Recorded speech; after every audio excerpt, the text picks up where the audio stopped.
السلام عليكم ورحمة الله.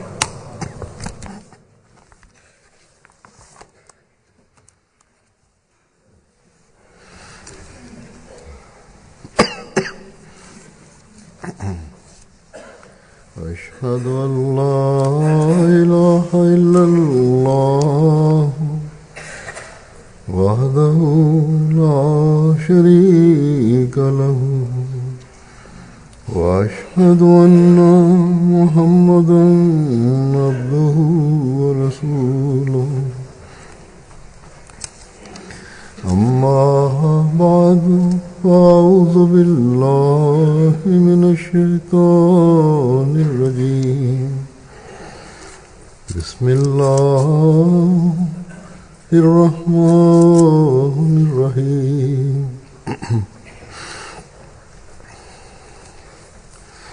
الحمد لله رب العالمين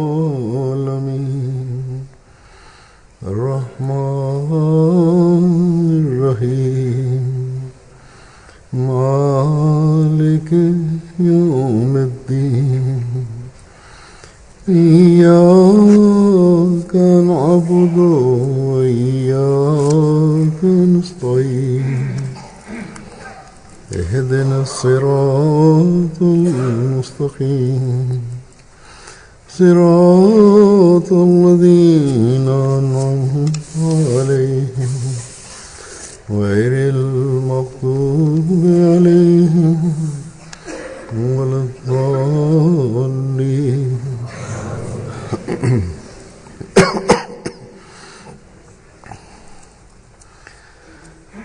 Siç e dim që data 20 shkurt në xhamatin musliman Ahmedia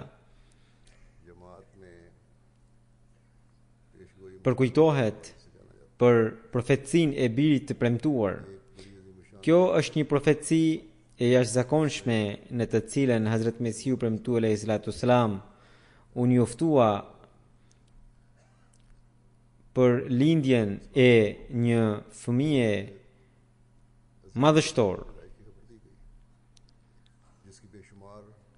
i cili do të kishte cilësi të panumërta dhe që do jetonte gjatë. Dhe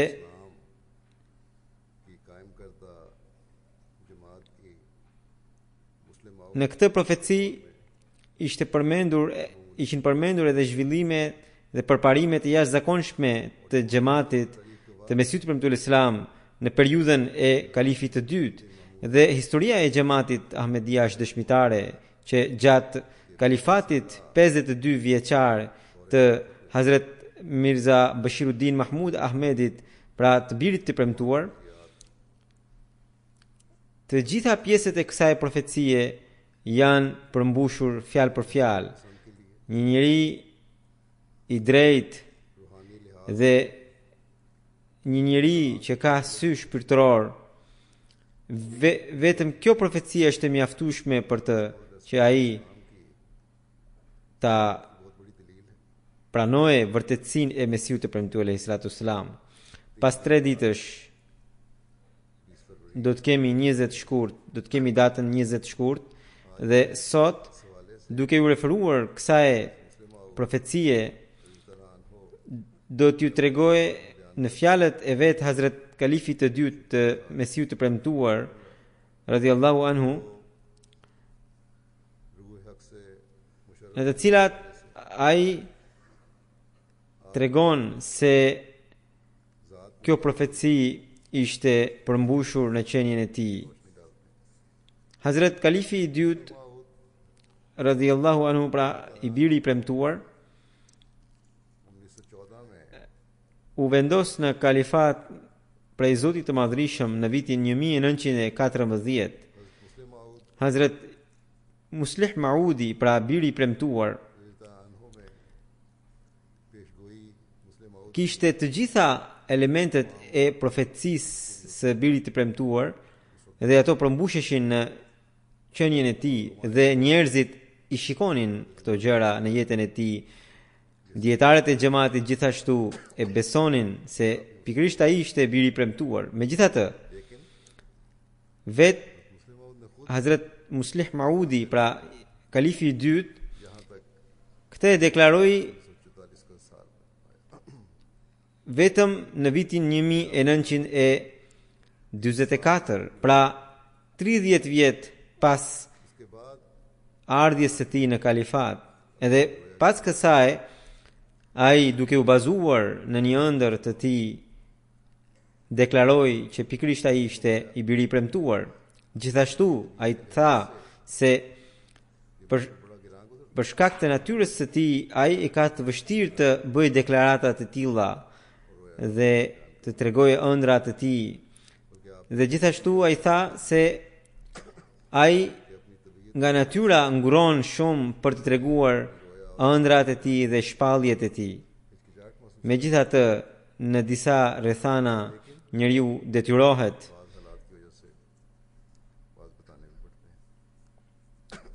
sidoqoftë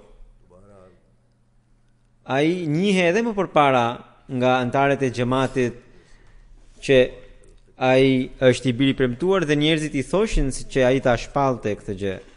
Mirpo ai u thoshte që nuk ka nevojë për ndonjë shpallje, për ndonjë njoftim. Nëse unë jam i biri i premtuar dhe kjo profeci po përmbushet në qenien time, atëherë shumë mirë. Nuk ka nevojë për ndonjë deklaratë. Duke u përgjigjur njerëzve, njëherë ai gjithashtu kishte thënë se në umetin e Muhamedit sallallahu alaihi wasallam kanë kaluar shumë reformator dhe ajo listë që është botuar në xhamat pasi Mesiu premtues sallallahu alaihi wasallam e ka para të listë, sa ishin prej tyre që kanë deklaruar të ishin reformator. Ai gjithashtu tha se unë vetë kam dëgjuar Mesiun premtues sallallahu alaihi wasallam duke thënë që ati edhe Aurangzebi i duke reformator i kohës së vet, por vall a ka deklaruar ai një gjë të tillë, pra Aurangzebi? Po Umar bin Abdul Aziz, që shquhet si reformator, pra mujaddid, ai a ka bërë një deklaratë të tillë? Prandaj, një që nuk është i dërguar i Zotit, nuk ka nevojë të bëjë deklaratë. Vetëm të dërguarit janë të obliguar të bëjnë deklaratën, ndërsa ata që nuk janë të dërguar mjafton të shikoni punët e tyre. Nëse puna ose misioni i tyre po përmbushet, ata nuk kanë nevojë për ndonjë deklaratë. Në rast se ata po bëjnë punën, atëherë edhe sikur të mohojnë të jenë reformator, prapë se prapë në ata reformator do t'i quajmë. Për shembull, nëse Umar bin Abdul Aziz do të mohonte se ishte reformator, ne prapë se prapë atë reformator do ta quanim, sepse deklarata për të qenë reformator është vetëm për ata njerëz të cilët janë të dërguar, kurse ata që nuk janë të dërguar, por janë reformator sepse ata e mundën armikun e ngritur kundër Islamit dhe e rimkëmbën Islamin. Po, reformatori që vjen prej Zotit si i dërguar, ai deklaron ashtu siç ishte Hazrat Mesiu premtuar alayhi salatu wasalam. Andaj ai vijon që nga ana ime nuk ka nevojë për ndonjë deklaratë dhe që të jem që un jam biri premtuar dhe gjithashtu nuk kemi nevojë të shqetësohemi nga fjalët e kundërshtarëve. Nuk ka asnjë fyrje në këtë. Nderi i vërtet vjen prej Zotit të Madhërisëm. Edhe sikur e gjithë bota ta poshtrojë atë. Nëse ai njeri ecën në rrugën e Zotit të Madhërisëm, ai është i nderuar pranë tij, pra pranë Zotit. Por nëse dikush punon me gënjeshtër dhe pastaj edhe arrin ta aprovojë deklaratën e tij dhe me mjeshtëri arrin edhe fitore te pragu i Zotit, në oborin e Zotit, ai nuk mund të jetë i nderuar. Dhe një që nuk është i nderuar tek pragu i Zotit në oborin e Zotit, ai në sytë e botës sado i nderuar të jetë, ai është humbës. Një ditë ai do të poshtrohet. Prandaj, në çështjet e besimit dhe të bos, gjithmonë përmbajuni të vërtetës. Ai gjithashtu tha që ai njeriu që merr humbjen për hir të Zotit, në të vërtetë ai ka marrë dobin. Pra, Hazrat Kalifi i dytë ka treguar një gjë parimore që një njeri që është i vërtet në sy të Zotit, ai do të manifestohet i tillë edhe përmes dëshmive të Zotit. Dhe nuk është e domosdoshme që ai ta deklarojë një gjë të tillë. Po, nëse Zoti dëshiron një gjë të tillë, atëherë Zoti vetë do t'i thotë atij. Prandaj, nëse dëshironi ta peshoni dikë, atëherë duhet ta shikoni se mbështetja e Zotit është me të apo jo, nëse ai ka deklaruar se është prej Zotit. Dhe nëse ai ka deklaruar se është mbështetës i Islamit, i fesë së Zotit. Sidoqoftë, siç u thash, që kur Zoti i Madhrishëm i tha që të pra birit të premtuar që të deklaronte, ai edhe deklaroi, duke thënë që Zoti më ka qartësuar mua që unë të deklaroj dhe unë jam biri i premtuar. Nga kjo deklarat e tij, antarët e xhamatit ishin shumë të gëzuar nga njëra anë, dhe nga ana tjetër ata që nuk ishin bërbejt, pra lahorit, filluan të akuzonin. Kështu që në Gjelsa Selanën e vitit 1945, Hazrat Kalifi i dytë, duke u referuar sidomos Maulvi Muhammad Ali Sahibit, përmendi akuzat e lahorive. Ai thot, Hazrat Kalifi i dytë radhiyallahu anhu thot se që kur kam deklaruar të jem biri i premtuar, Maulvi Muhammad Ali Sahibi filloi të të akuzonte njësoj sikur e akuzonte Maulvi Sanaullahu kundër Mesihut premtuar selam. Unë kam treguar që jam biri i premtuar në bazë të diktimit të Zotit dhe në bazë të ëndrave. Ndërsa Maulvi Muhammad Ali Sahibi nuk ka paraqitur asnjë diktim dhe asnjë ëndër. E gjithë baza e tij është mbi një diktim përpara 30 vjeçar, i cili gjithashtu ka dalë jo i vërtet për shkak të ngjarjeve që kanë ndodhur më vonë. Kështu që ai nuk ka asnjë gjë në dorë përveç akuzave. Sepse edhe nëse nuk do të bënte akuza, si do të ndeshje me mua? Kundërshtarët e Hazrat Ibrahimit alayhis salam dhe të Musait alayhis salam dhe të Isait alayhis salam nuk e mohonin diktimin, pra sepse profetet para tyre merrnin diktime dhe këtë ata e besonin.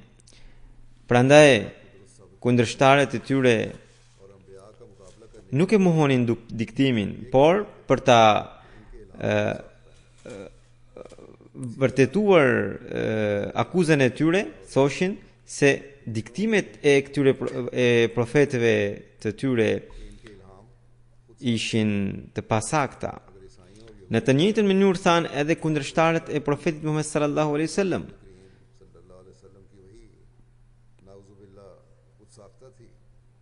Nëse të krishterët dhe hebrejt kishin të drejtën që diktimet që mori profeti sallallahu alaihi wasallam nauzubillah ishin të pavërteta, atëherë sedra e Zotit duhet të aktivizohe dhe hebrejt dhe të krishterët të merrnin diktimin kundër profetit Muhammed sallallahu alaihi wasallam, gjë që nuk ndodhi. Në të njëjtën mënyrë, edhe sot, kur Maulvi Muhammad Ali Sahibi thot që diktimet e mia janë të pavërteta, atëherë përse Zoti i Madhrishëm Zoti i Madhrishëm nuk i zgjohet sedra dhe nuk i dërgon diktime Maulvi Muhammad Ali Sahibit në mënyrë që bota të kuptojë që unë jam i pa drejt dhe ai është i drejt. Si ka mundësi që një njeri natë e ditë i mashtron njerëzit dhe i devion nga rruga e Zotit, prapse prap Zoti i Madhrishëm nuk i zgjohet sedra. Kjo nuk është e mundur. Arsyeja e vetme është që Allahu i Madhrishëm e di që Maulvi Muhammad Ali Sahibi është shumë larg nga prania e Zotit. Pra, që nga fillimi e vërteta ka ardhur, që nga fillimi njerëzit e kanë mohuar të vërtetën, edhe mirë po vërteta ka vijuar të shfaqe me madhështinë e saj. Akuzuesit gjithmonë kanë qenë, por ata asnjëherë nuk kanë mundur të japin argumentin e saktë për kundër së vërtetës.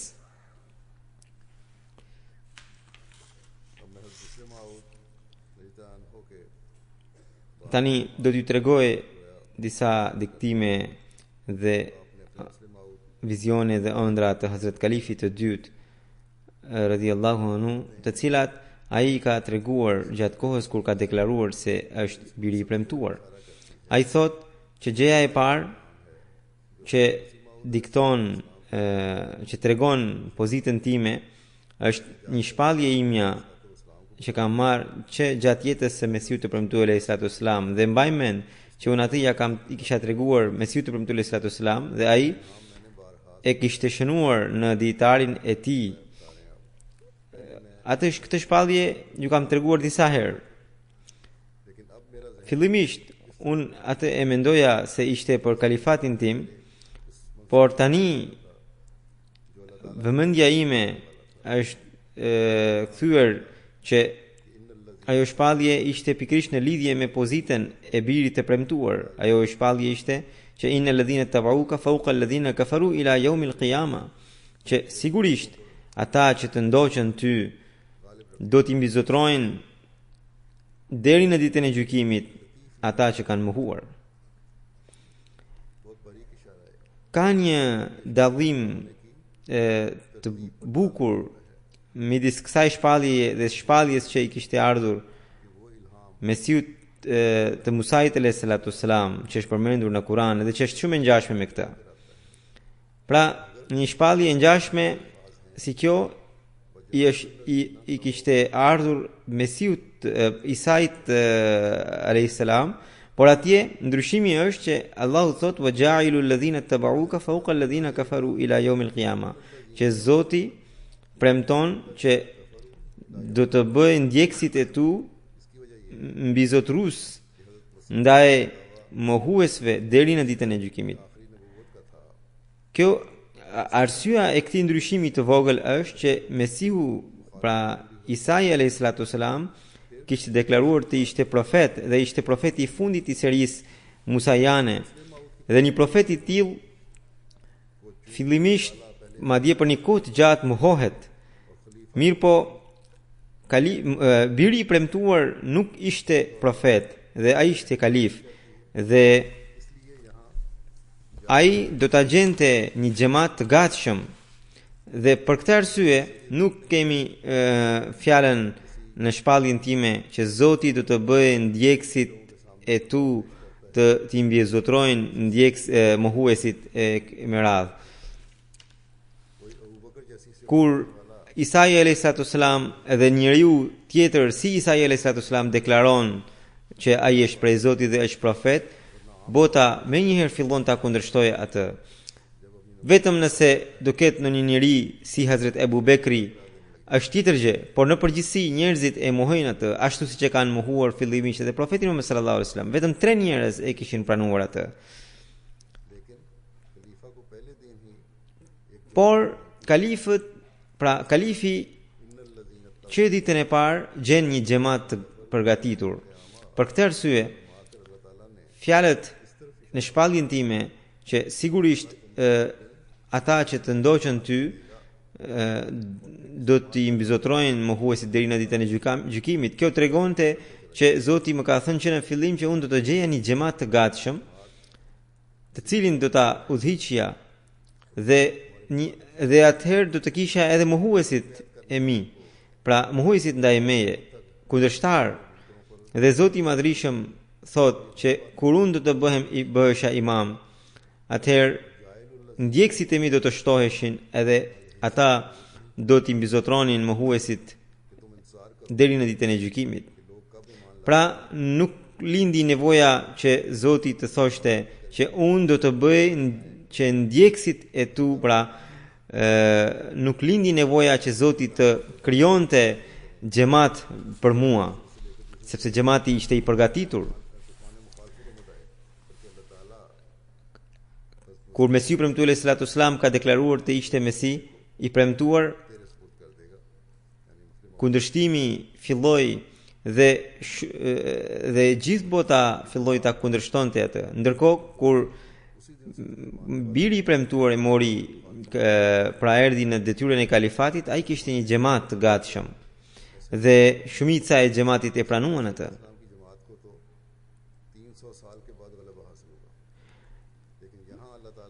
Isai alayhi salatu wasalam kur e deklaroi vetëm 300 vjet pas ardhjes së tij të krishterët fituan, pra morën fitore. Ndërkohë kur un kam ardhur në kalifat, vetëm pas pak javësh un kisha një xhamat të fuqishëm dhe xhamati im vazhdon të përparoje dhe vazhdon të mbizotroj ata që më kanë mohuar.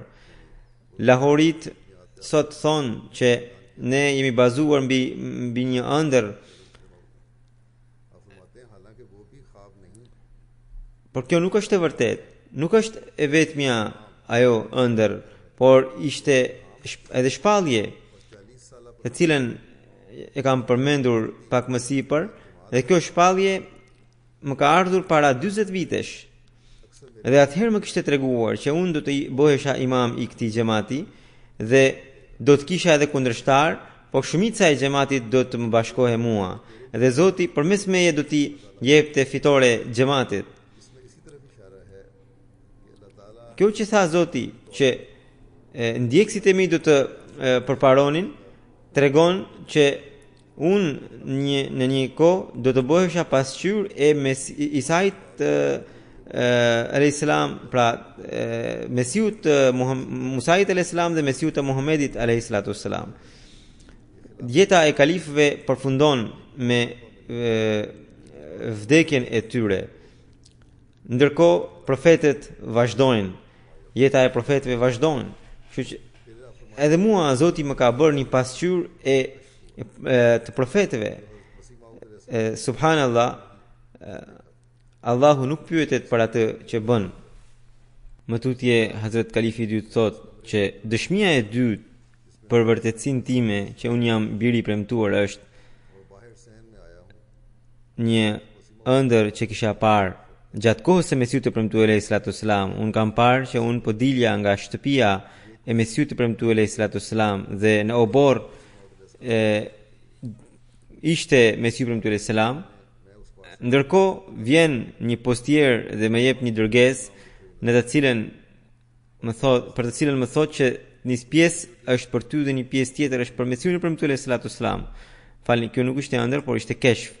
Dhe në atje un shikoj që aty kishte dy emra, Muhyiddin dhe Muinuddin.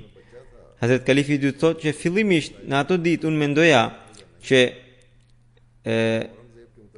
një emër ishte për Mesiun premtuar alayhi salatu wasalam dhe emri tjetër ishte për mua.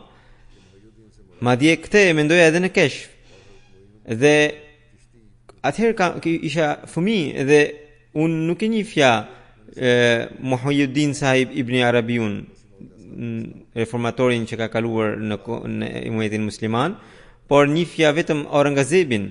Dhe kujtoja që Muhyiddin do të thoshte për mua si Aurangzeb, ndërsa Muinuddin do të thoshte për Mesiun premtuar alayhi salam si Muinuddin Chishti rahmatullah alayh, i cili ka qenë një dietar në Indi dhe një njeri i madh në Indi. Por më vonë e kuptova që Muhyiddin pra mësova për Muhyiddin Sahib Ibn Arabiun dhe kuptova që Muhyiddin do të thotë Mesiu premtuar Islam, sepse Muhyiddin do të dhe kuptimi leksikor i Muhyiddin do të thotë ringjallësi i fesë. Kështu që Mesiu premtuar Islam është ai që ringjall i besimin, ndërsa Muhyiddin do të thotë mbështetësi i fesë. Edhe kjo tregonte rreth meje, sepse unë do ta mbështesja fen e Zotit pas Mesiut të premtuar Islam. Ashtu siç nëna lind një fëmijë dhe pastaj më ndesha i jep gji. Dëshmia e tretë është një shpallje imja që Zoti më tha i'malu ala Dawuda shukra, që veproni o populli i Daudit me mirënjohje. Pra duke më quajtur Ali Daud, pra ummet të Daudit, Zoti ka treguar një ngjashmëri të Hazrat Sulejmanit me mua. Hazrat Sulejmani radhiyallahu anhu ka pasur pra kalif i cili quhet Hazrat Daudin alayhi salatu wasalam, madje ai ka qenë djali i tij.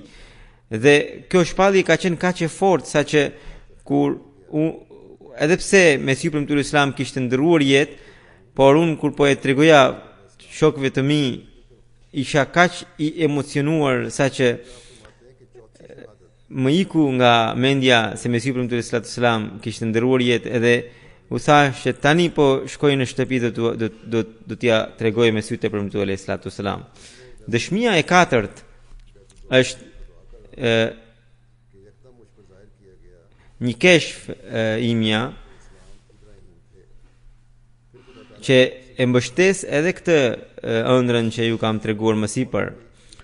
Unë isha në shtëpinë e lutjes të Mesiut të premtuar Islam që pa pritmas Zoti i Madhrishëm më thot që Mesiu i premtuar Islam është një Ibrahim. Edhe pastaj më thot se ky umet ka edhe Ibrahim të tjerë. Edhe pastaj më tha që edhe kalifi i parë është një Ibrahim, edhe ai quhet Ibrahim Adham. Adham ka qenë një mbret, dhe mirë po ai pastaj anoi nga sufizmi. Kështu që në këtë keshf Zoti i Madhrishëm më tha kalifi i parë, pra kalifi i parë i Mesiut premtuar Islam është një Ibrahim Adham, edhe pastaj më tha edhe ti je një Ibrahim. Dëshmia e pestë, pra duke treguar dëshminë e pestë, Hazrat Kalifi i dytë thot që dëshmia e pestë është një ëndër që Zoti i Madhrishëm më ka treguar, që unë kam parë që ishte një tas prej bakri, edhe dikush i bie asaj dhe prej saj del një tingull, dhe ai tingull për mua ishte kaq i këndshëm saqë më duket sikur muzikaliteti i gjithë botës ishte i fshehur në atë tingull. Dhe aq shumë u përhap ai tingull saqë e gjithë atmosfera ishte mbizotruar nga ai. Dhe më pas ai u shfaq në një kornizë dhe në atë kornizë ishte një pikturë e një qenie shumë të bukur. Edhe pas pak kohe ajo pikturë filloi të lëvizte dhe prej saj del një qenie për të cilën unë mendoj që është një engjëll. Dhe ai më thërret mua dhe më thot, hajde, unë do të mësoj ty kuptimet e surës El-Fatiha. Dhe ai filloi të më mësonte derisa erdhi tek ajeti Iyyaka na'budu wa iyyaka nasta'in. Dhe pastaj më tha që pastaj më tha se komentuesit e deri tanishëm kanë komentuar këtë sure deri te ky ajet. Edhe tashmë unë të mësoj ty edhe ajetet që janë pas këtij ajeti. Kështu që ai filloi të më mësonte edhe pjesën tjetër të Kur'an të surës El-Fatiha derisa e ka përfunduar. Kur u zgjova, unë mbaja mend disa pika të ëndrrës, të kuptimeve që ëngjëlli më kishte treguar, por nuk I kisha shënuar, por pas pak edhe ato I harrova. Mbaj mend që të nesërmën kur ja tregova Hazrat Kalifit të parë, atij erdhi shumë keq, edhe më tha mua se ti ke humbur një dije të madhe. Pse nuk I shënove të gjitha ato? Por që nga ishte ajo ditë edhe tani është kjo dita e sotme, pas kaq shumë vitesh. Gjatë gjithë kësaj periudhe, sa herë që kam pasur nevojë ti tregoja xhamatit diçka, Zoti më jepte kuptime të reja të surës El-Fatiha. Unë I kam treguar xhamatit një sistem të Islamit përmes surës El-Fatihas. Dhe është një sistem I tillë që Islami, muslimanët nëse do ta ndjekin atë, do të arrijnë ta mundin armikun. Madje Zoti më ka treguar mua që muslimanët pas Muhamedit sallallahu alaihi wasallam kanë devijuar pikërisht për arsye. Kështu që të gjitha këto Zoti I Madhrishëm më ka mësuar përmes surës El-Fatiha. Kuptimi I kësaj ëndre ishte që Zoti I Madhrishëm ka bërë që aftësitë e mia të kuptojnë, të thithin kuptimet e surës El-Fatiha në veçanti dhe kuptimet e në Kuranit në përgjithësi. Pastaj një tjetër shpallje që ai mori ishte Zoti I Madhrishëm I ka thënë lanumazziqannahum, domethënë unë do t'i bëj ata cop, pra unë do t'i coptoj ata, pra kundërshtarët. Në fillim kur kjo pjesë e xhamatit ishte ndarë nga kalifati, ata veten e kujtonin 90% të xhamatit. 95% të xhamatit. Dhe gradualisht ishin pikërisht ata të cilët ishin u coptuan. Kështu që në fund Khwaja Kamaluddin Sahibi, që ishte një prej dietarëve më të mëdhenj të tyre, në fund të jetës së tij kishte pohuar vetë që Mirza Mahmud Ahmedi I është përmbushur shpallja, ne me të vërtet jemi coptuar. Më vonë Hazrat Kalifi I dytë thot që përmbledhja është që Zoti I Madhrishëm më ka treguar nga e padukshmja profecitë të ndryshme dhe ëndra të ndryshme dhe shpallje të ndryshme, dhe të cilat edhe I ka përmbushur. Dhe të gjitha këto janë vërtetësi edhe të profecisë së Mesihut premtuar Islam rreth birit të premtuar. Ajo profeci është e gjatë dhe ajo ka një kontekst. Në MTA do të ndiqni programet në lidhje me këtë. Duhet të ndiqni ato dhe duhet të merrni pjesë në programe të tjera të xhamatit gjatë këtyre ditëve që do të zhvillohen gjatë këtyre ditëve. Disa njerëz kanë nxjerrë edhe 50 shenja nga ajo profeci, disa të tjerë kanë nxjerrë edhe 55, disa edhe 60. Ka shumë shenja në atë profeci e Mesihut premtuar sallallahu alaihi wasallam rreth birit të premtuar, dhe të cilat janë përmbushur në qenien e Hazrat Kalifit të dytë radhiyallahu anhu.